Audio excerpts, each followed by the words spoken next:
Obrigada, Gustavo. Primeiramente, bom dia a todos, agradeço a todos que estão aqui. Eu me chamo Alanaíses Correia de Melo Correia e hoje, como o Gustavo falou, eu vou apresentar o trabalho intitulado Evolução Paragenética e Caracterização dos Footprints do Depósito Pantera e Pedra Branca, na província Carajás, Craton Amazônico. Esse trabalho foi orientado pelo professor Dr. Gustavo, pelos professores doutores Marco Delinardo da Silva, da Federal de Uberlândia, e pela Carolina Moreto, da Unicamp. Então, aqui é um pequeno índice, né, que inclui todos os itens que a gente vai abordar durante essa apresentação. Aqui, só para contextualizar vocês, né, com algumas considerações gerais, eu vou falar um pouco da área de estudo, que está localizada na província Carajás, no Crato Amazonas. Essa província é limitada ao norte e ao sul pela província Transamazonas, respectivamente pelos domínios Bacajá e Santana do Araguaia, né? E ao leste é limitada pela província Tocantins, e ali pelo cinturão Araguaia, e também a oeste pela província Amazônia Central. Aqui falando um pouquinho mais da província, tectônica arquiana Carajás, ela foi individualizada lá por Santos, né, e subdividida em dois domínios, o Rio Maria e o domínio Carajás ao norte. No domínio Carajás, especificamente, a gente tem os cinturões norte e sul do cobre, né, que eles são controlados aí, respectivamente, pelas zonas de cisalhamento cinzento e Carajás e Canaã. Ao longo da zona de cisalhamento Canaã dos Carajás, né, como vocês podem ver, estão localizados os depósitos, vários depósitos, né, um conjunto de depósitos, além, né, dos depósitos focos desse estudo, que é o Pantera e o Pedra Branca, que são importantes alvos aí da antiga empresa Oz Minerals, atual BHP. Né. Esses depósitos, eles parecem ter sido formados ali durante o Neoarquiano, devido aos seus halos de alteração sódico e sódica cáustica, né, de alta temperatura, associados aí ao desenvolvimento de estrutura dúcteis na zona de cisalhamento Canaã. Juntos, esses dois depósitos, eles exibem algumas semelhanças, né, que vão desde halos de alteração hidrotermal, controles estruturais e, possivelmente, idades de mineralização semelhantes, tá? Essas características, elas fornecem informações muito importantes sobre a evolução metalogenética desses depósitos, e nesse trabalho a gente foca principalmente em desvendar essas principais características desse fluido mineralizador, responsável pela precipitação aí do cobre e outros sulfetos ou óxidos em ambos os depósitos. E para isso, né, a gente tem alguns objetivos. A gente focou na caracterização aqui dos principais litotipos, halos de alteração hidrotermal, definição da evolução paragenética de ambos os depósitos, também na identificação aí dos principais estilos de mineralização e associações minerais desse minério, né, caracterização dessas assinaturas químicas dos principais minerais hidrotermais e de minérios, além da definição aí dos principais footprints.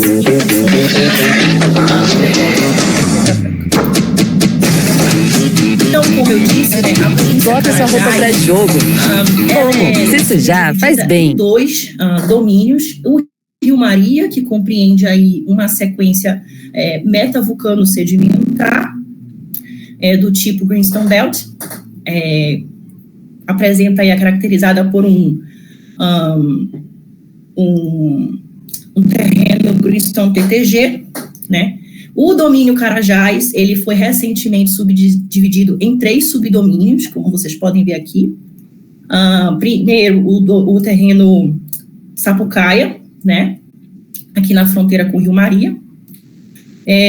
Depois, o terreno Canaã dos Carajás e a bacia de Carajás. Aqui no terreno de Canaã dos Carajás é onde a gente vai observar a zona de cisalhamento anastomosada Canaã, tá, de direção geral aí leste-oeste. E a gente também observa, como vocês podem ver, uma justaposição de litotipos bem variados, diversos, tá? As rochas aqui do embasamento composta do domínio Carajás, especificamente, né, é composta principalmente de granulitos, migmatitos, do complexo Pium e Xingu, respectivamente. Tá? Além disso, tem um conjunto de granitóides aí, né, ignáceos mesoarquianos na região. Se você Esse quer viajar terreno, com as crianças, ele, como eu falei, mas é não quer marcado dormir em pela horário de ocorrência criança, de depósitos de OCGs de grande tonelagem, né, um exemplo é o talvez Sossego. você não queira ficar no quarto de hotel. Além desses depósitos de alta Airbnb tonelagem, a e gente ganhe também mais tem os noite depósitos desse trabalho, que são Pantera e Pedra Branca. Tá?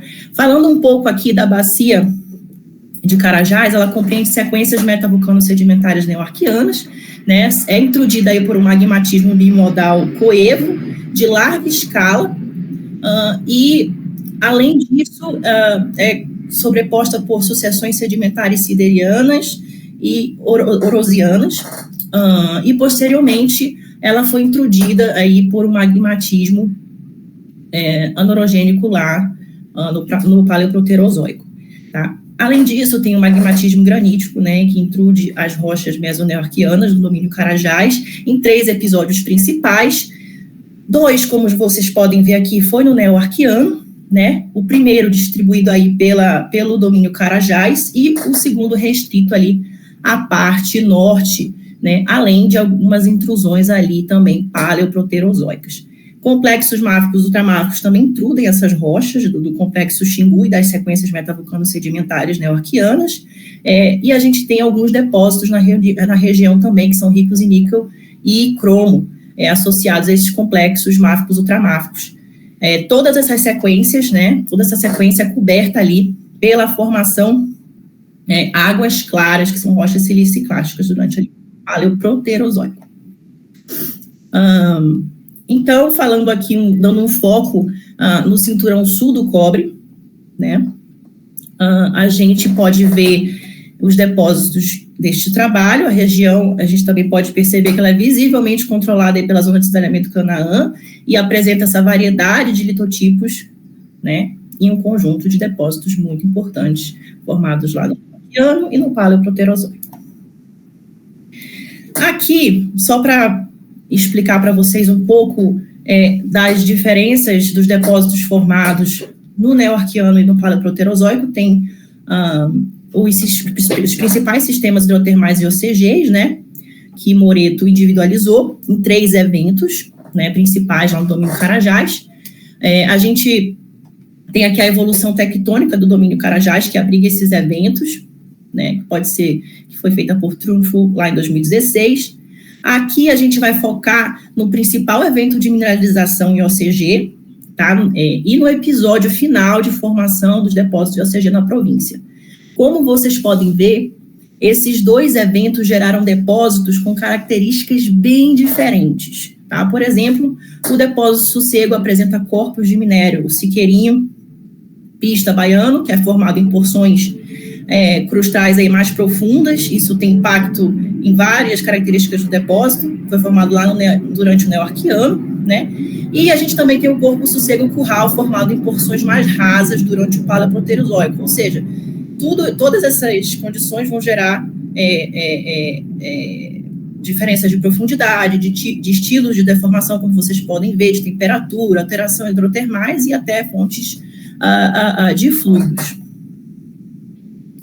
Agora, falando um pouco do contexto que cada depósito está inserido, começando pelo Pedra Branca. Esse depósito já foi estudado por Mizuno, em 2009, tá? Onde ele define litotipos hospedeiros variados que, posteriormente, foram associados aí ao granito cruzadão e aos anfibolitos e ortognáseos do complexo Xingu, por Sanches et al. Em 2024 agora. Como a gente sabe, o depósito Pedra Branca, ele apresenta forte controle estrutural, né, por estar associado aí às estruturas subsidiárias da zona de desalhamento Canaã.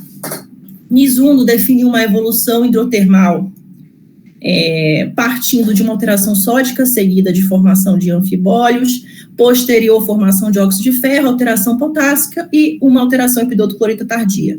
A mineralização desse depósito apresenta estilo de brecha hidrotermal, que foi definido inicialmente por Mizuno, e uma associação de óxido de ferro, cobre e ouro. Ele também destacou que observou uma deformação do rupture relacionada à abertura de espaço, seguida de esforços compressivos aí no depósito Pedra Branca.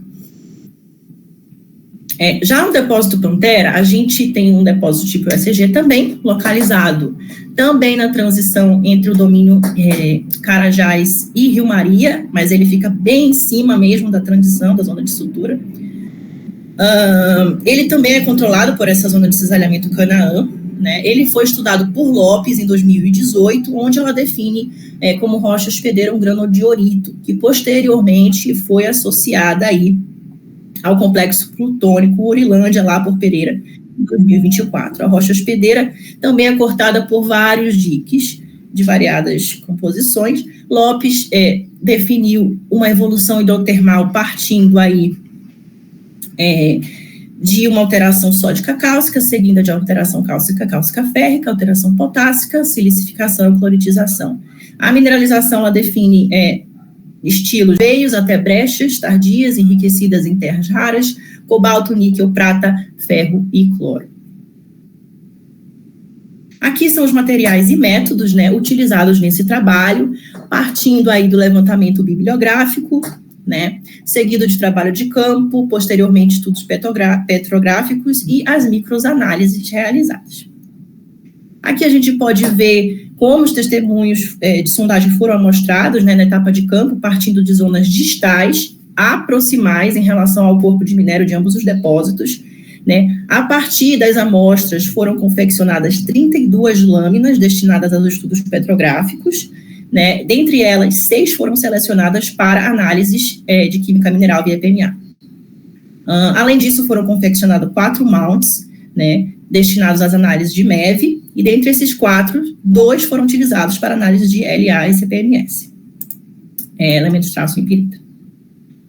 Aqui, né, a partir falando já dos resultados, a partir da caracterização desses halos hidrotermais, litotipos hospedeiros e mineralização, foi possível a gente definir essa seção esquemática aqui para o depósito Pedra Branca, né. A gente consegue observar que, como eu falei anteriormente, né, baseado em trabalhos anteriores, ele é hospedado por uma rocha de composição granítica, tá? Mais especificamente o metocena granito, ali do granito cruzadão, além de ortognáceos e anfibolitos do complexo Xingu, né? Como vocês podem ver, ele apresenta os halos de alteração subverticais, abruptos e restritos. Vocês vão ver, quando comparado ao Pantera, como o Pantera é mais gradual do que ele, né? Aqui, a perfilagem dos furos de sondagem, ele permitiu a gente observar uma evolução das alterações hidrotermais, né, começando aí por alterações distais sódicas, sódicas cálcicas, seguidas de alteração proximais cálcicas, cálcicas férricas, que envelopa essa última, né, cálcica férrica, envelopa aqui o corpo de minério. Vocês podem observar também que o metoceno granito, ele é afetado por todos os halos de alteração hidrotermal, né, enquanto que os ortognáceos e anfibolitos do complexo Xingu, eles parece ter sido afetados principalmente pelas alterações sódica cálcica e cálcica, tá? Além disso, a gente nota que em zonas distais, as características da rocha hospedeira, falando do metoceno granito, né, elas estão parcialmente preservadas, né? Quando a gente vai em zonas mais proximais, a gente percebe já que essas características da rocha a rocha está fortemente cisalhada, né, e afetada aí por alterações hidrotermais pervasivas. Aqui é um zoom, né, da cara dessas alterações hidrotermais no depósito Pedra Branca. Vê que são halos bem abruptos, a gente não tem uma gradação, que nem a gente vai ver no Pantera daqui a pouco. Alteração sódica, passando aqui para alteração hidrotermal, né, a petrografia, ela permitiu que a gente caracterizasse, né, e definisse a paragênese mineral dos halos de alteração no depósito Pedra Branca. Então, a gente tem aqui uma alteração sódica, que é caracterizada principalmente pela formação de albita, né, hidrotermal, seguido de uma alteração sódica cálcica, que, além da gente perceber a albita, a gente observa também a formação de anfibólios, rastinzita e actinolita, além da titanita e da apatita, né. Na alteração cálcica, a gente já consegue ver uma predominância de actinolita, apatita e titanita, Enquanto que na alteração cáustica férrica, a gente tem aí a formação de magnetita e pirita. Nas alterações tardias, a gente vê muito epidoto, bornita, clorita e violarita. Aqui são os estilos de mineralização observados no depósito Pedra Branca, né, que variam desde sulfetos disseminados, veios e vênulas, né, sulfetos maciços e brechas hidrotermais. A partir, né, dos estudos petrográficos, a gente conseguiu traçar, né, as características, a paragênese dessa mineralização no Pedra Branca, né, que é composta principalmente aí por pirrotita, calcopirita primeiramente, né, pirrotita, pentlandita, magnetita, pirita, apatita e actinolita, mais minerais acessórios bem específicos, né, ricos em cobalto, em níquel, em urânio, em terras raras.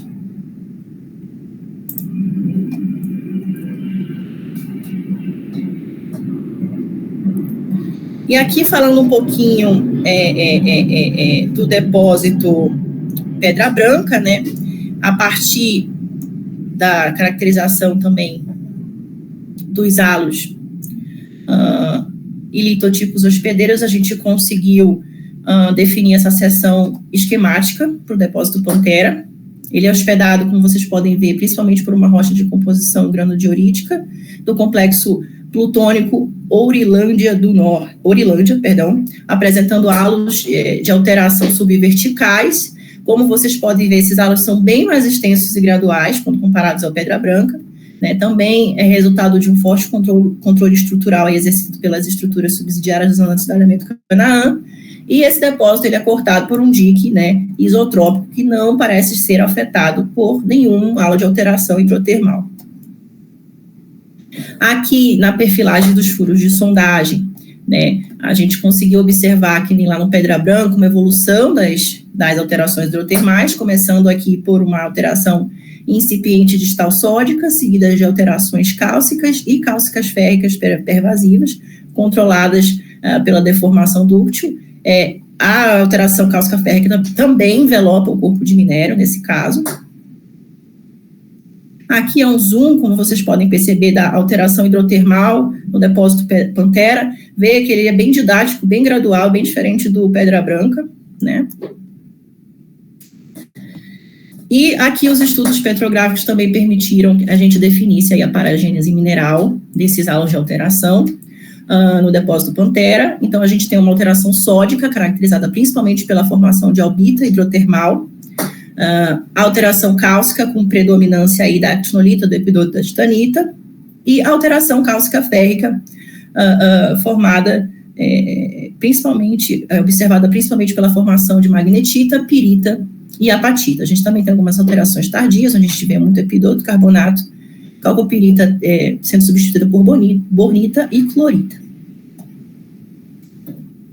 Aqui são os estilos de alteração, os estilos de mineralização, observados, né, muito semelhante ao Pedra Branca. Eles variam desde sulfetos disseminados, veios e vênulas, brechas hidrotermais, né, sulfetos maciços também. E a mineralização, no caso do Pantera, é caracterizada principalmente pela formação de calcopirita, né, como vocês podem ver, pirita, aqui a gente já tem uma quantidade de pirita um pouco maior do que no Pedra Branca, pirrotita, pentlandita, apatita e actinolita, além de alguns minerais acessórios também ricos em cobalto, níquel, urânio e clorita. Aqui, a partir dos estudos petrográficos e análise de MEV, a gente conseguiu definir a evolução paragenética de ambos os depósitos, né? Como vocês podem ver, os depósitos apresentam semelhanças em termos de paragênese mineral, né? Halos de alteração hidrotermal, bem parecido aqui a mineralização também. Então, a gente subentende que eles têm uma evolução paragenética semelhante. As informações, todas as informações que eu passei para vocês nos ajudaram a escolher os minerais, né, que serviram para ir a definição de diversas características físico-químicas, vetorização no caso do anfibólio das zonas de minério, evolução desse fluido mineralizador, além de definir também a fertilidade, né? Então, foram selecionadas amostras de anfibólio, de pirita e magnetita, né? No caso de anfibólio, foram amostras distais e das zonas mineralizadas, e de pirita foi especificamente do halo cálcico férrico e magnetita das zonas mineralizadas. Aqui a gente tem já resultados da química mineral, né, dos anfibólios. Aqui a gente tem o gráfico de classificação dos anfibólios cálcicos, baseados em Hawthorne et al. Em 2012. Os anfibólios distais, aqui do depósito Pantera, vou começar pelo Pedra Branca, do depósito Pedra Branca, eles plotam aqui no campo da rastinzita, né, da hornblenda indo para a rastinzita, tá? Enquanto que nas zonas proximais, a gente tem esses anfibólios plotando majoritariamente no campo aqui da actinolita, né? Enquanto que no depósito Pantera, a gente tem aí campos plotando na transição entre hornblenda e actinolita, né? E nas zonas proximais, a gente tem aí anfibólios plotando principalmente no campo da actinolita. Aqui na figura B, a gente pode ver algumas variações composicionais desses anfibólios, né, em ambos os depósitos, com algumas tendências. Então, no depósito Pantera, a gente tem aqui anfibólios, né, em verde e azul. A gente tem aqui anfibólios distais com uma variação de conteúdo pequeníssima de cloro, como vocês podem ver, estão aqui todos juntinhos. Então, isso provavelmente nos diz que essa hornblenda é um anfibólio ígneo, né, sendo substituída aí por uma actinolita hidrotermal, né. Esses anfibólios distais, eles apresentam maiores valores de magnésio, né, e variações de conteúdo de cálcio e ferro 3, além, né, em relação ao cloro, perdão. O anfibólio da zona mineralizada do Pantera, ele já atinge altos valores e variação de cloro, né, então já é um anfibólio hidrotermal mesmo, e além disso ele apresenta um aumento e variação de ferro 2+. Agora a gente falando um pouco do depósito Pedra Branca, né, o anfibólio distal do Pedra Branca, ele também, como eu falei, né, é caracterizado como uma hornblenda ígnea, embora a gente tenha aqui uma variação, né, essa hornblenda já está sendo substituída por uma rastinzita hidrotermal, por isso que a gente observa essa variação maior de cloro aqui. Valores de sódio, potássio e alumínio 4 são maiores em relação ao cloro, e a gente também tem anfibólios distais da mineralização mesmo, aqui em laranja, perdão, anfibólios distais em verde, né, que apresentam baixo conteúdo de ferro 2. O anfibólio da zona mineralizada, aqui em laranja, agora sim, da zona mineralizada, apresenta menores conteúdos de cloro, né, apesar ainda da grande variação que a gente pode observar, né, nesses conteúdos, e também menores valores de sódio, de potássio e de alumínio 4, além de valores maiores de ferro 2+. Aqui os resultados de química mineral para magnetita, né?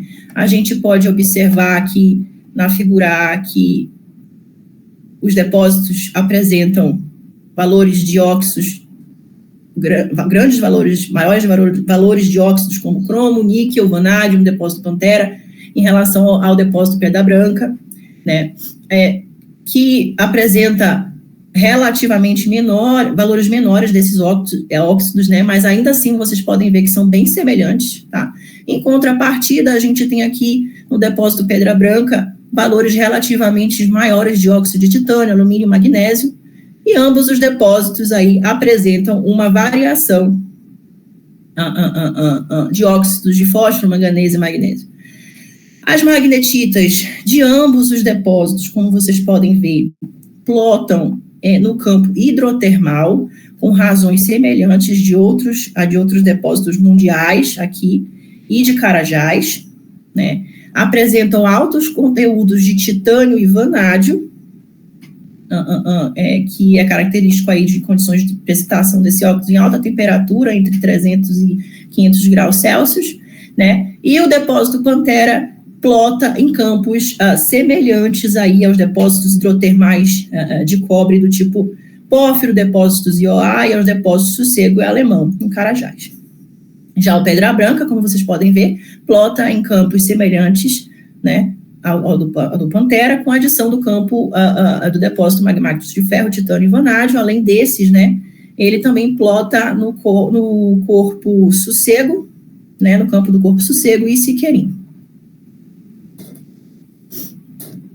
Os resultados da análise de elemento tássio em pirita, né, como a gente pode ver, evidenciam aí um enriquecimento em cobalto e níquel, né, nessas piritas de ambos os depósitos. No gráfico B, a gente tem os depósitos do tipo IOA e OCG, que formam clusters bem distintos, né. O depósito Candelária, ele é caracterizado por razões menores de prata e cobalto, em contrapartida, maiores razões aí de cobalto e cobre, né? E os depósitos Pantera e Pedra Branca se posicionam bem dentro do campo do depósito do tipo ACG Candelária, né? Além disso, a gente tem relações distintas, aqui nas figuras C e D, de níquel e cobre para 5 tipos de depósitos, como vocês podem ver. Então, a pirita dos depósitos Pantera e Pedra Branca é caracterizada por uma faixa relativamente ampla de razões de cobalto e níquel, né? Alana, 5 minutos, tá? Similar a outros depósitos, né, do tipo OCG, mas também a outros tipos de depósito, né? O teor de níquel nessas piritas analisadas é bem alto em ambos os depósitos, atingindo valores maiores de 40 mil ppm, né? Além disso, há teores relativamente altos de níquel, contrastando com uma razão de molibdênio e níquel muito baixa em ambos os depósitos. No contexto geológico, né, falando um pouco aqui já nas discussões, a gente tem que ambos os depósitos estão localizados aí na transição entre o domínio Carajás e Rio Maria, né, controlados pela zona de cisalhamento Canaã. O depósito Pantera está bem mais próximo dessa zona de transição. A região entre os domínios e Carajás, os domínios Rio Maria, a gente já subentende que é complexa em termos de evolução geológica e significado tectônico, né? Então, lá, de acordo com Silva, em 2018, essa região ela pode apresentar uma zona de sutura de colisão entre esses dois domínios, no Mesoarquiano, com zonas de cisalhamento translitrosféricas e justaposição aí de diferentes litotipos, né? O depósito Pantera está hospedado aí por rochas, como eu falei, associadas ao granodiorito do complexo do Plutônio Groenlândia, né, em torno de 2,9, enquanto o Pedra Branca está aí hospedado pelo granito cruzadão de idade em torno de 2,8, e ortognáises do anfibolito e complexo Xingu, de idade em torno de 2,9, né? Esse cenário de ambos os depósitos é muito semelhante ao que a gente observa em outros depósitos de OCG da região, né? Então, os depósitos na faixa do cinturão sul do cobre, eles podem estar hospedados em uma grande variedade de litotipos, né? E são formados ali no Mesoarquiano. Aqui falando um pouco da evolução hidrotermal, né, que é semelhante nos dois depósitos, além de ser semelhante à descrita em outros sistemas hidrotermais profundos no cinturão sul do cobre, em regime aí ductil-rúptil. A mineralização em ambos os depósitos compreende diferentes estilos e texturas, variando desde calcopirita, enfim, como eu já falei para vocês, né? E a gente tem aí também, em termos de mineralogia do minério, ambos os depósitos apresentam alto teor de níquel e cobalto nas zonas cálcicas férricas e mineralização, né? A zona mineralizada apresenta 50% de calcopirita, no caso do Pedra Branca, e calcopirita e pirita, no caso do Pantera, né? Na zona de alto teor. Como a gente pode ver, esses minerais estão em paragênese com outros sulfetos, ricos ou enriquecidos em níquel e cobalto, em ambos os depósitos. Essas características, gente, elas são comumente atribuídas como essas questões do regime ductil-rúptil, substituição de minerais, enfim, elas são comumente atribuídas com as sobreposições de eventos neo-arquianos por eventos paleoproterozoicos ali na faixa do cinturão sul do cobre, né? Também muito observadas no depósito Sossego, mas também em outros depósitos ali da região. Para contextualizar um pouco sobre os sistemas EOCG, a gente tem aqui uma tabelinha do Skirrell et al., de 2022, né? Então, como já mencionado anteriormente, esses depósitos mais profundos, eles apresentam halos de alteração hidrotermal evoluindo de alterações sódico-acódico-cálcicas, paracálcicas, e posteriormente uma alteração cálcica-férrica envelopando o corpo do minério, com aumento significativo da deformação dúctil, partindo de zonas mais distais,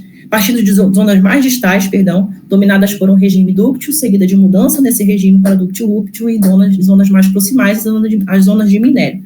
Né? Esses fluidos, eles apresentam alta temperatura em ambientes relativamente redutores e responsável pela mineralização de cobre, e provavelmente uma lixiviação de níquel e cobalto das rochas máficas, ultramáficas da região. Aqui a gente tem, em relação à caracterização da evolução hidrotermal, né, os anfibólios, eles serviram como footprints para traçar e vetorizar, né, as zonas de minério em ambos os depósitos, indicando anfibólios distais mais magmáticos a hidrotermais, formados em condições de alta temperatura, com pouca variação de cloro, seguido de anfibólios proximais hidrotermais, formados em condições de menor temperatura, né, e condições moderadamente redutoras, que resultaram em maiores aí conteúdos de ferro e maior variação de cloro. A magnetita indicou condições de formação em um fluido de alta temperatura e salinidade, né, seguida de uma redução aí da temperatura, que pode ser observada através lá dos espaçamentos nos potes de titânio ivonado nos gráficos da magnetita. Né, em condições redutoras, né, que podem ser inferidas devido ao enriquecimento de cromo e vanádio. Né, além disso, a gente tem fluidos de origem magmática hidrotermal, com provável influência de magmas máficos. A gente infere isso devido aos altos conteúdos de vanádio e altos teores de níquel, em contraste com baixas razões de molibdênio e níquel, né, além da relação espacial que essas rochas ultramáficas e máficas têm com os depósitos, né. Então, os resultados, passando para a pirita, né, indicaram enriquecimento de cobalto e níquel em ambos os depósitos, concentração de cobalto e níquel, e as razões de cobalto e níquel apontam para um tipo genético IOCG, né, com sistema hidrotermal particularmente quente e salino. Todas essas características são muito comuns em depósitos neoarquianos do cinturão sul do cobre. Então, a gente aqui tem um compilado das implicações metalogenéticas, né, para o cinturão sul do cobre. A gente tem halos de alteração sódica-cálcicas, gradando para alterações proximais cálcicas férricas no Pantera, halos graduais no Pantera. Também no Pedra Branca, a gente tem halos de alteração sódico-cálcicos, gradando para cálcicas férricos também, envelopando a mineralização. No Pedra Branca, a gente tem halos abruptos, e no Pantera, a gente tem halos graduais. As zonas de minério são subverticais, com disseminações, né, de estilos de mineralização variando de disseminações, veios, vênulas, brechas, envelopados pela alteração cálcica. A gente tem estruturas dúcteis e condições de alta temperatura de deformação e alteração hidrotermal. Pressão, a zona de desalhamento, canal dos Carajás, teve um importante papel na canalização desses fluidos, né, e na gênese do minério. A mineralogia do minério é bastante semelhante em ambos os depósitos, com altos teores de calcopirita e magnetita associadas à apatita, né. Também temos o monazita, com notáveis teores de sulfeto e óxidos de níquel e cobalto. Né? A assinatura geoquímica do minério é cobre, ferro, fósforo, níquel, cobalto e elementos terras raras. Né? Os anfibólios, eles serviram como bons footprints, né, para vetorizar as zonas de minério em ambos os depósitos. A magnetita, ela se mostrou... Alana, conclua, por favor, porque o tempo já está passando. Maravilha. Então, esses depósitos, eles são pequenos, mas de alto teor e ricos em níquel e cobalto, localizados no cinturão sul do cobre, em uma região muito prolífera para depósitos de cobre e outros metais, como níquel e cobalto. Aqui, como conclusão, a gente tem que os depósitos Pedra Branca e Pantera são IOCGs, né, arquianos, né, ricos em níquel, e derivados aí de uma evolução de fluidos hidrotermais profundos de alta temperatura, coevos aí ao desenvolvimento da zona de desalhamento Canaã no cinturão sul do cobre.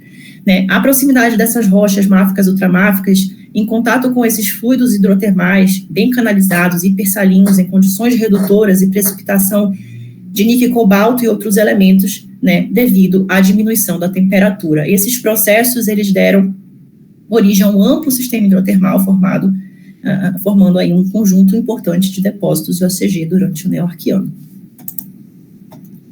Eu quero agradecer, então, a todos que estão presentes, muito obrigada principalmente ao pessoal da OS Minerals, aos meus orientadores e co-orientadores, a banca que está aqui presente para avaliação e também a CAPES, né? O pessoal da OS foi super gentil e acolhedor durante o processo de campo, então eu só tenho a agradecer a todos vocês, gente. Muito obrigada.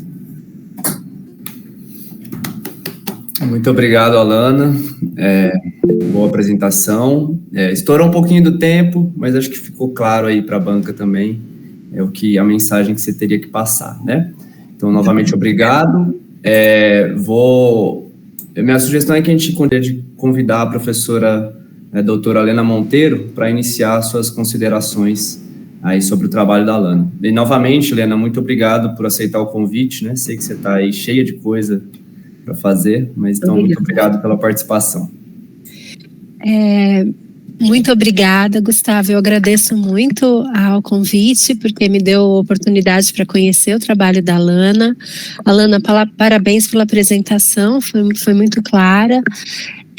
Tenho algumas dúvidas que eu gostaria de conversar com você, mas gostaria de dar os parabéns por você ter conseguido fazer um trabalho de fôlego, porque você estudou 2 depósitos no mestrado, né? E ainda com aplicação de técnicas, né, que requerem sempre muito. Trabalhar com a química mineral nunca é fácil, né? São técnicas que a gente tem um tempo de aquisição e um tempo muito, muito maior de interpretação, de tratamento dos dados, né? Então, parabéns por ter encarado, né, esse desafio de estudar esses depósitos com o envolvimento dessas técnicas. Eu vou deixa eu só me organizar aqui.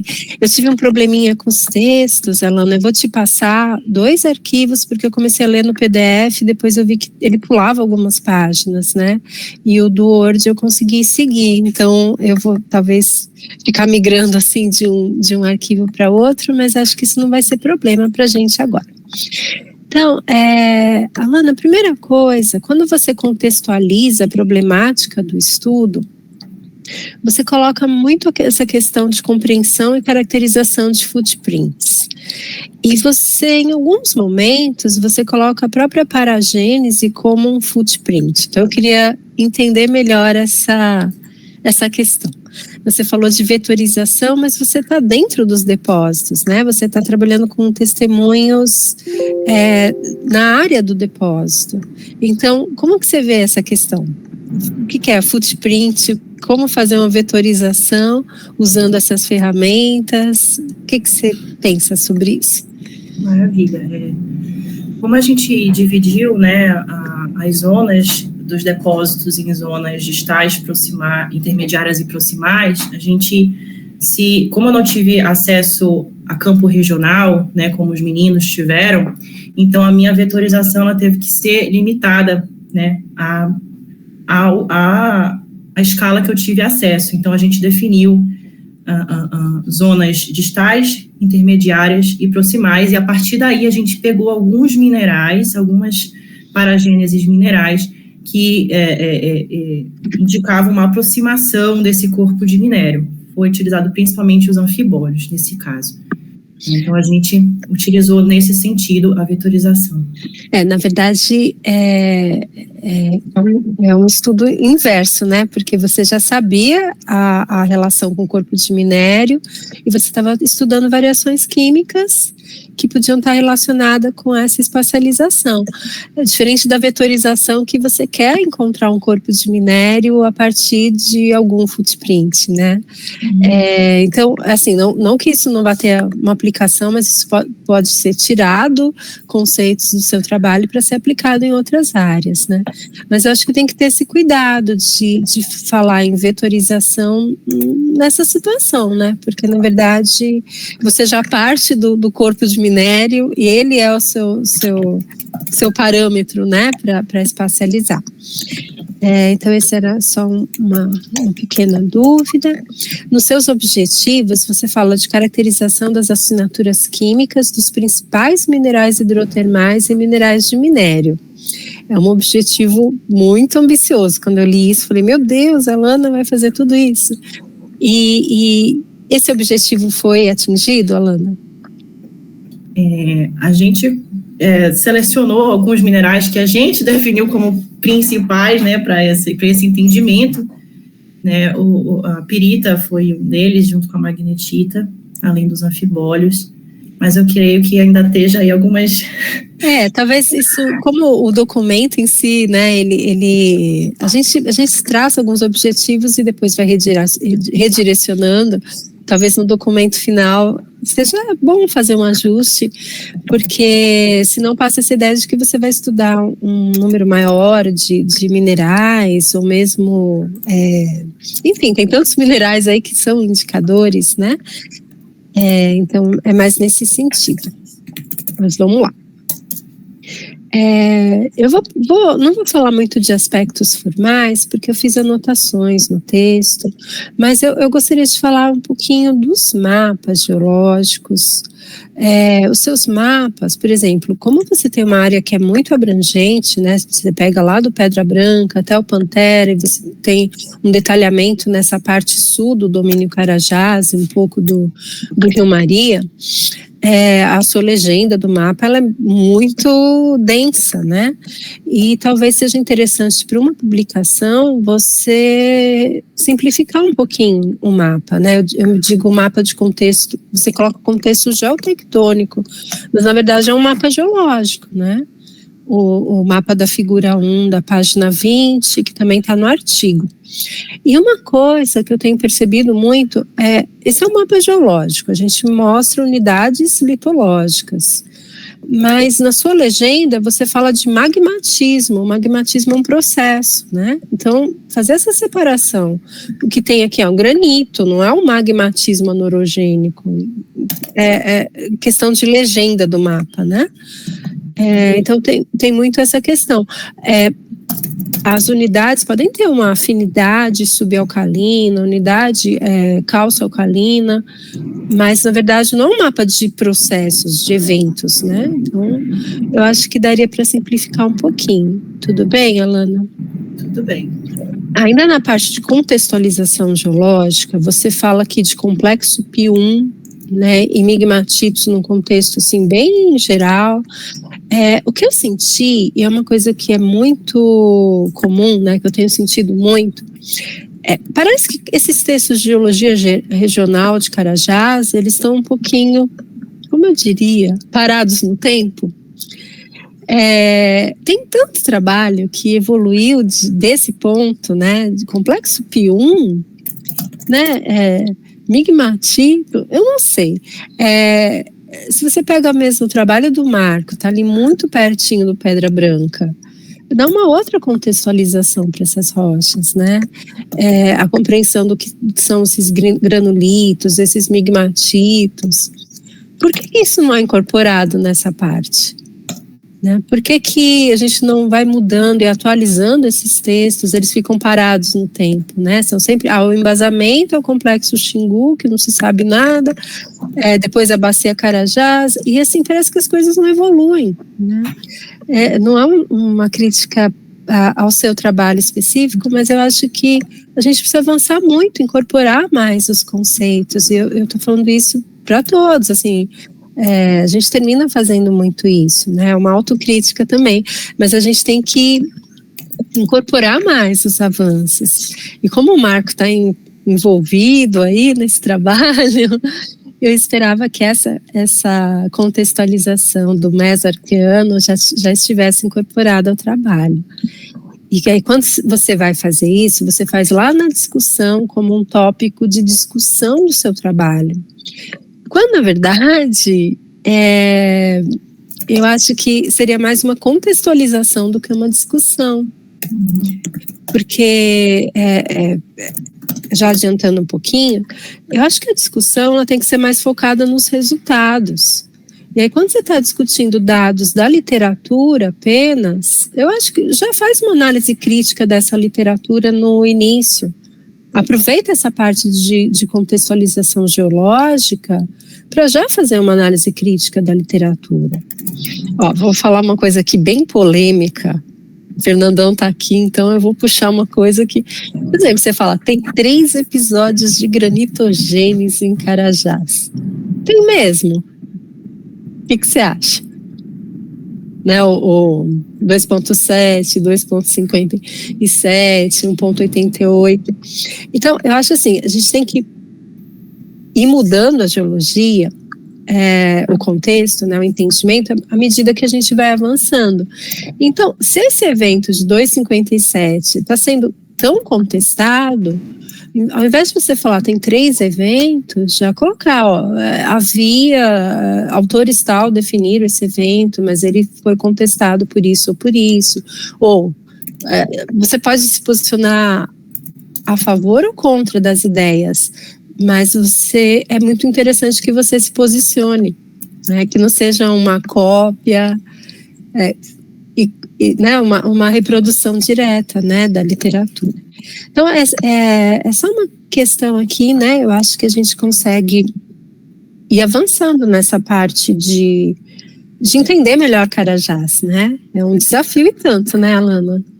Mas eu acho que vale a pena a gente ir tentando, né, e incorporando novos conceitos nessas partes que são muito, parece básico, mas a gente depende muito fortemente da evolução da província para entender os depósitos, né. Então vamos lá, né, vamos partir para a geologia dos seus depósitos. Eu vou partir para o artigo, né, eu fiz anotações ao longo de todo o texto, mas eu fiz mais detalhado no artigo, porque eu acho que vai te ajudar mais, já que eu espero que você publique, né, sua contribuição.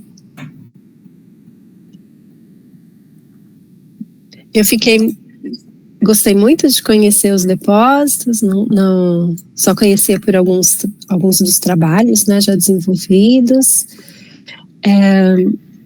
Eu acho interessante que você tenha agrupado as figuras, mas eu acho que tem que tomar um pouquinho de cuidado, Alana, com as cores, com as fontes muito pequenas, né? Eu acho que seria interessante dar uma olhadinha nisso para as publicações, né? Para a publicação. Sim. Eu fiquei com um pouquinho de dificuldade de acompanhar a sua paragênese. Em parte, Alana, porque apesar de você ter boas pranchas de fotos, as fotos selecionadas, elas são fotos que não mostram processos específicos. Deixa eu te explicar melhor. Quando você fala assim, a albitização, eu entendo que é alguma fase pré-existente, é um processo de alteração. Então, alguma fase pré-existente foi substituída por albita. E aí, quando a gente vai ver isso nas suas fotos, é muito difícil de ver. Talvez seja por causa do tamanho. Aí a sugestão seja você reduzir o número de fotos nas pranchas e deixar maior essas que vão mostrando essa transição desse processo. Porque a sua evolução paragenética, no texto, ela parece ser muito clara, né? Eu vou de uma alteração albítica, sódico-cálcica, cálcica-férrica. Ela é didática demais, Alana. E Carajás não é simples como uma receita de bolo. Então, eu fico um pouco... Eu acho que seria muito interessante escolher fotos que vão mostrando essa passagem, né? A albita é uma albita que está atrás ígneos, ou metamórficos, né? Já que você tem protólitos gnáissicos, enfim. Em que momento que essa albita entrou?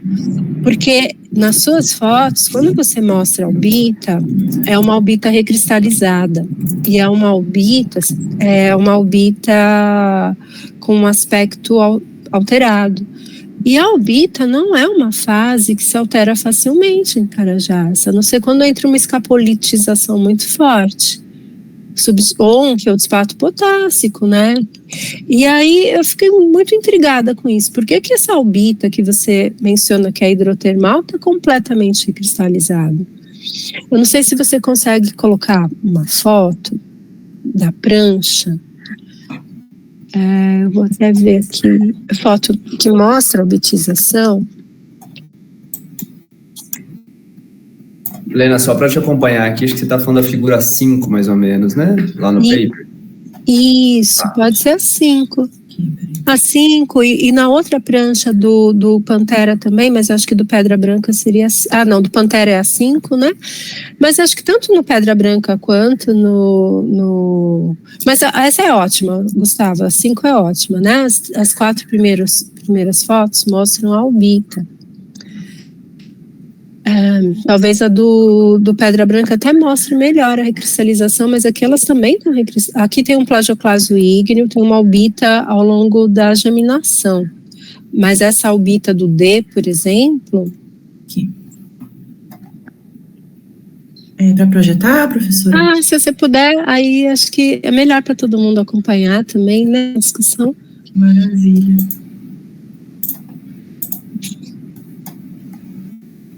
Vocês conseguem ver direitinho, né? Conseguimos sim, Alana. Se você puder deixar maiorzinho essas primeiras 4 fotos apenas. Dá um zoom nelas. Isso. Por exemplo, você fala no A, né? Que a albita forma pertitas. Que a albita hidrotermal forma pertita. É uma feição bem comum a gente atribuir pertita à alteração hidrotermal, né?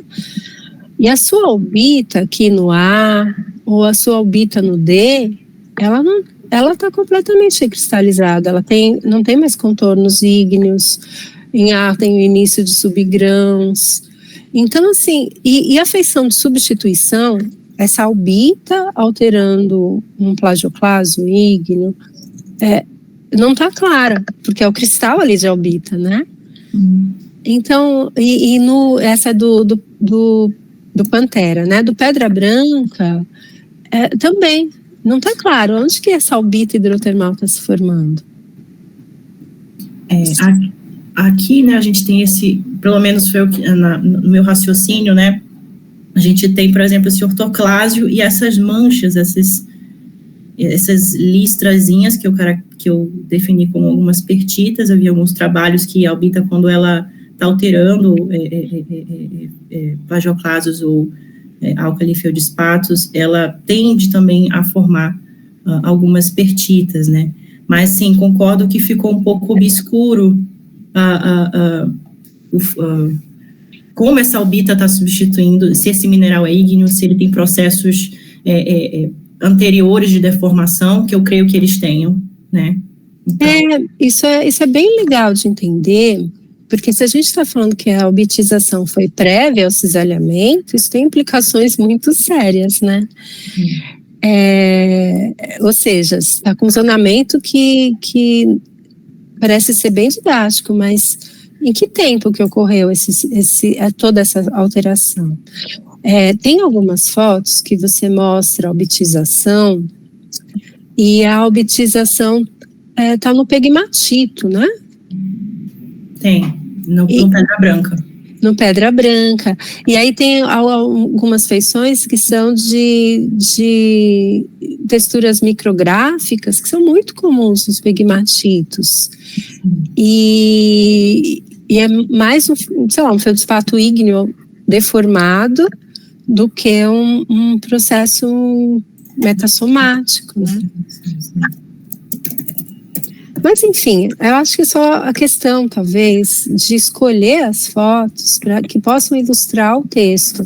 Eu senti um pouquinho, assim, o texto descreve uma sequência muito clara, e as fotos, elas mostram uma complexidade maior. Perfeito. Então, assim, ilustrar, pegar fotos que ilustrem o que você está descrevendo, e se essa complexidade maior existir, colocá-la no texto, né? Fazer esse casamento do texto e da documentação fotográfica. Professor, a gente ficou com muita dúvida, né, Gustavo, em relação a essa albitização e abuso de depósitos. Foi uma coisa realmente que precisa de um melhor fechamento. Então, obrigada pelas suas observações. Eu não estou ouvindo a professora Lena. Não sei se é só eu. Oi, Lena. Mas ela não caiu, não. Pronto. Voltou.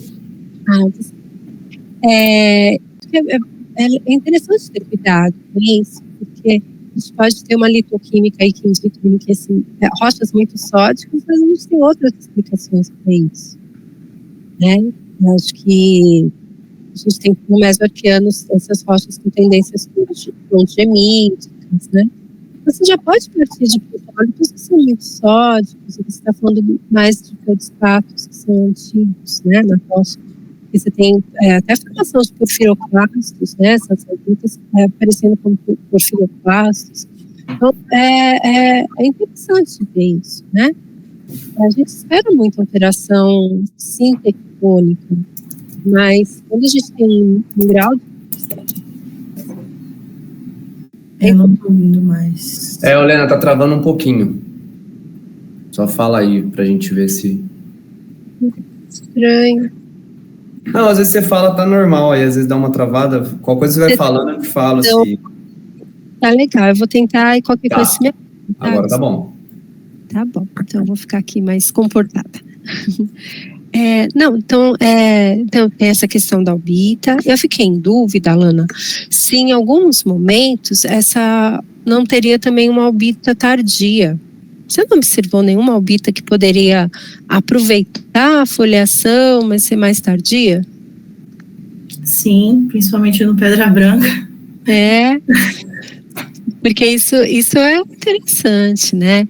Eu acho, já adiantando um pouquinho as discussões, lá nas discussões você menciona os dados do Marquinho, do Jonatas, né, das datações, e quando a gente fala da sua paragênese, a sua paragênese, ela mostra muito as associações com dúctil, e depois você cita que a mineralização é no dúctil rúptil. Veja, se tem uma mudança estrutural tão importante, isso foi contínuo? Não, talvez tenha sobreposição aí, né, de eventos diferentes, né? Sim, então vamos colocar agora na sua paragênese, no slide da sua paragênese. Aí que eu tô aqui no... Desculpa, Alana, eu também, como eu tô com PDF, Word, aí eu tô meio também atrapalhada no número das páginas. Deixa eu só colocar aqui do ladinho para eu conseguir ver o rosto de vocês, espera aí.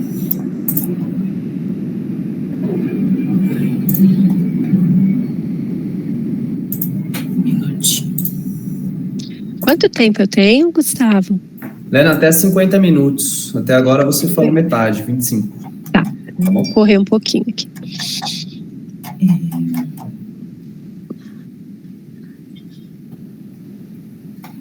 Você fala das tabelas, né, Helena? Essas aí. Se você puder dar um zoom na primeira delas, a primeira é do Pantera. Do Pantera, né? Vamos dar uma olhadinha na tabela do Pantera. Algumas coisas me chamaram a atenção aqui nessa tabela. Primeiro tem essa questão de que, como não tem relação com as estruturas, a paragênese, parece que é tudo um contínuo, né? Que você vai evoluindo do sódico cálcico, cálcica férrica, a mineralização. E depois tem um tardio. Aonde que tem mudança de estilo aí? Só nesse tardio? A mineralização, a gente observa estilos que indicam ambientes deformacionais diferentes, né? Então, a gente tem algumas disseminações acompanhando foliação melonítica, a gente tem uma migração para veios, vênulas, depois sulfetos maciços e brechas hidrotermais. Então, talvez a mudança ela esteja a partir da alteração cálcica férrica em direção à mineralização. Você então diz que a mineralização ela ocorre em dois estilos. Então, o que seria importante seria separar essas colunas, porque tudo que a gente vê numa tabela paragenética, numa mesma coluna, quer dizer que foi formado ao mesmo tempo, é esse o entendimento que a gente tem. Então, depois dá uma separada, Alana, já que a paragênese é muito importante para o seu trabalho. E além disso, professora, a gente também tem nessas alterações tardias, elas aproveitam muito veio, espaços que foram veios, então são feições mais rúpteis, né? Não é uma coisa, são feições que são bem diferentes das feições dúcteis que a gente observa, né? Aquela foliação milonítica, alteração aproveitando, a mineralização aproveitando. Então, também talvez seja um evento de sobreposição. Então, Alana, seria legal você depois, com Gustavo, Marco, Carol, levar isso em conta, fazer essas adequações na tabela, de ir separando, né? Que vai ficar bem legal. Outra observação é que, por exemplo, onde tem mineralização, você colocou hematita, magnetita e pirrotita. São 3 fases que são dependentes de fugacidade de oxigênio e fugacidade de enxofre. E se a gente olhar os diagramas de estabilidade, elas não podem coexistir. Então, o que está acontecendo aí, né? Elas poderiam coexistir no tempo em espaços diferentes, né? Ou elas, no tempo e no mesmo espaço, não. E como a sua especialização é em relação ao corpo de minério, então é difícil da gente entender isso não é uma paragênese, basicamente, né? E a outra observação é onde está a titanita, porque na sua apresentação você colocou titanita 1, titanita 2, né? Sim. E aí não tá, né? E aí entra na questão, porque depois você discute isso, você entra nos dados do Marquinho, discute as idades, né? Então, são esses ajustes, né? De a gente começa o estudo numa fase, ele vai evoluindo, aí a gente tem que voltar na figura que já estava pronta e adequar, né? Obrigada, professora. E aí, na parte... Vamos agora dar uma olhadinha na parte dos seus anfibólios. Eu acho que a petrografia, você tem pranchas muito legais dos anfibólios e a gente vai entrar nessa parte da química mineral, né? Tem uma foto dos anfibólios, eu acho que... Talvez você ache antes que eu. Essa daqui? Pode ser. Eu não sei se é exatamente essa, mas eu vou explicar o que eu quero falar para você, depois a gente até pode, se não ficar claro, a gente marca outro horário e eu te mostro. Em algumas das suas pranchas de anfibólio, na mesma lâmina, você coloca actinolita e rastingzita. Isso me chamou a atenção. E você fala que são 2 anfibólios que coexistem. Eles coexistem? Eles estão ali formados em equilíbrio? Um mineral substitui o outro? Aqui no Pedra Branca, peraí.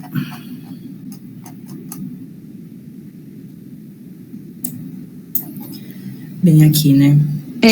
Aí, exatamente. Assim, eu não observei, professora, contatos que indicariam alguma substituição, né? Eu vejo contatos bem retos, então, e nenhuma outra... Quando a gente está ali no F, na figura F, você tem actinolita e rastingzita. Como que você diferenciou esses 2 anfibólios? A gente rodou a química mineral, né? E, além disso, a actinolita, ela apresenta um pleocroismo bem mais suave, mais para o verde marronzado, enquanto que a rastingzita tem uma tonalidade bem mais, voltando para um verde mais escuro, azulado, né? E isso a gente depois confirmou lá na química. Eu tenho a impressão que se a gente girar um pouquinho a platina aí no F... O que está marcado de actinolita vai mudar para aquele verde escuro e vice-versa.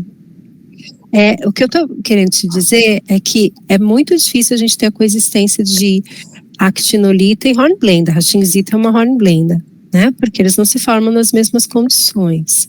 Então, eu acho que talvez a química ela esteja mais clara nesse sentido. Porque o que a química está mostrando para você? Uma coisa muito legal, eu adorei sua química, Alana. Vamos lá para os seus diagramas.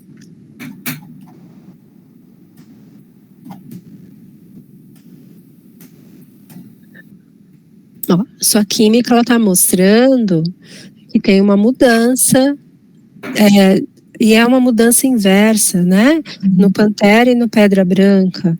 Um do distal pro proximal, você vai passando de rachinzita para actinolita, o que é muito, muito característico, e no outro é o zonamento inverso, não é isso? De Hornblenda para actinolita. Aí a gente tem actinolita 1 e 3, no caso desses, né, dessa química. Isso. E é muito legal, porque aí você está falando, em cada zona você tem uma temperatura correspondente e tem uma química correspondente. Então, isso é realmente uma ferramenta para você vetorizar. Mas se tudo está no mesmo lugar, na mesma lâmina, e ocorre junto, não, entendeu? Uhum. Por que a petrografia é tão importante? E aí você fala muito assim, o anfibólio é magmático porque ele não tem cloro. É assim que a gente define um anfibólio magmático?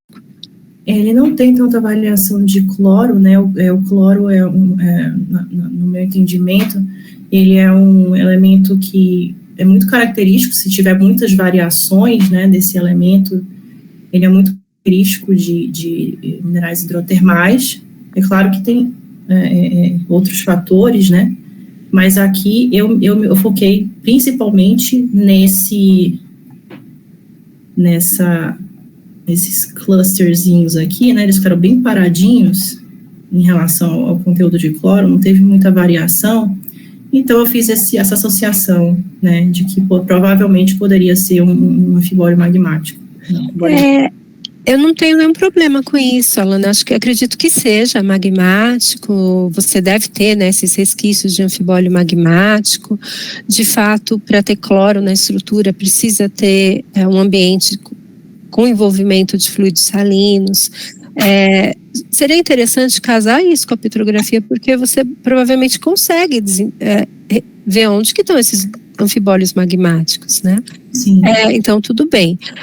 A questão do cloro, depois, numa actinolita, numa rachinzita, é que talvez fique um pouquinho mais complicado.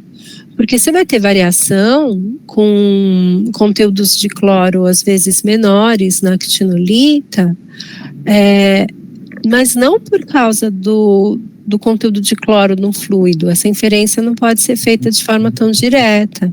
Uhum. Porque você tem alguns fatores cristaloquímicos que influenciam na incorporação do cloro na estrutura do anfibólio. Então, por exemplo, quanto maior o conteúdo de magnésio, menor o conteúdo de cloro no anfibólio. Então, tem outros fatores, né? Mas eu acho que a separação do ígneo e do hidrotermal, tudo bem, tá bom? Em relação à química da magnetita, lá nas suas discussões, você fala que os conteúdos maiores de titânio podem ser atribuídos a inclusões de ilmenita. É isso mesmo? Eu associei isso muito na minha Petro e MEV, né? E eu vi alguns trabalhos que faziam essa associação, né? Então, conteúdos altos de titânio e vanádio, de titânio, poderiam indicar ou inclusões ou substituição por ilmenita. Então, não, tudo bem. Porque isso é um problemão, né? Porque quando você tem uma magnetita ígnea, ela incorpora mais titânio porque a temperatura é mais alta, né? Então você pega uma magnetita cristalizada num gabbro, foi lá cristalizada a 1000 graus, 900 graus, né? Ela incorpora muito titânio por causa disso. E aí, quando essa rocha sofre o seu resfriamento, a gente tem a dissolução desse titânio em lamelas de ilmenita, que são controladas pelos planos cristalográficos, né? A gente vê aquela textura em treliça. Quando a gente tem um anfibólio hidrotermal, tanto que na definição de OCG, Hitzman lá e colaboradores falaram óxidos de ferro com baixo conteúdo de titânio. Por que ele colocou isso na definição? porque ele queria ressaltar que ele estava falando de óxido de ferro hidrotermal, né, basicamente. E aí o que acontece é que Carajás, ao contrário dos depósitos australianos, a gente tem um sistema muito mais quente, né, a gente tem temperaturas lá chegando em 600 graus. Então, na estrutura cristalina da magnetita, a gente já tem muito mais titânio e vanádio incorporados.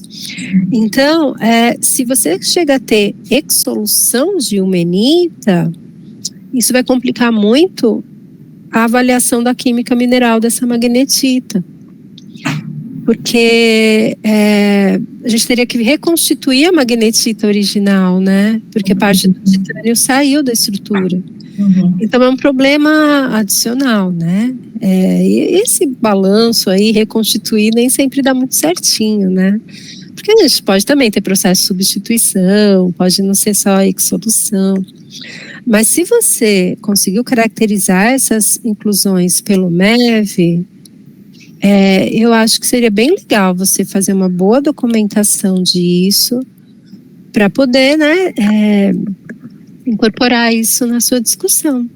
Maravilha. Então, é uma questão bem interessante, porque isso está dizendo que você tinha uma magnetita precipitada numa condição de mais alta temperatura ainda e que depois ela foi reequilibrada, né?